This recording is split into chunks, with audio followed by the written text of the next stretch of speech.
আসসালামু আলাইকুম দর্শক, আমরা আছি আজকে বৃষ্টির মধ্যে। সামনে আমাদের পুরাটা চক, যেটা আমরা মাঠ বলি কিংবা ক্ষেত বলি, গাঙ্গের চক। এটা গাঙ্গের চক নামে পরিচিত। আমরা দেখতে আসছি যে আসলে ধানের কি পরিস্থিতি। ধান বাতাসে নিম্নচাপে অনেক ধান পড়ে যায়। তো আজকে আমরা দেখতে আসছি যে আসলে কি পরিমাণে ধান পড়ছে কিংবা আরো পড়ার সম্ভাবনা কেমন আছে।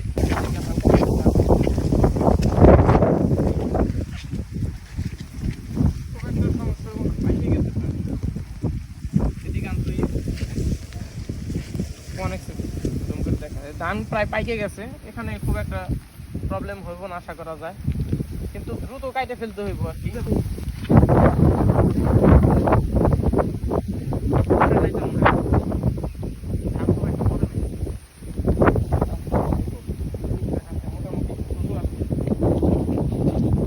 সম্মানিত দর্শক, আমরা দেখতে পাচ্ছি যে ধান খুব একটা পরে নাই, পুরা একটু চকের ভিতরে ঘুরে দেখায় ধান মোটামুটি ঠিকই আছে, পরে নাই আর কি।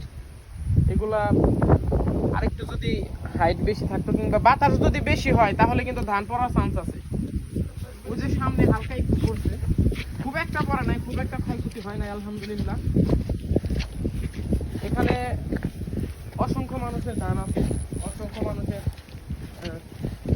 জীবিকা নির্ভর করে ধানের উপরে। আল্লাহ তাআলা এটার উপরে তাদের রিজিক রাখছেন। দেখেন একটা শোয়ার চান্স আছে ধান, এখানে হালকা পাতলা শোয়ার চান্স আছে। যে এখান থেকে হইতেছে যে সামনেও শুইতেছে ধান,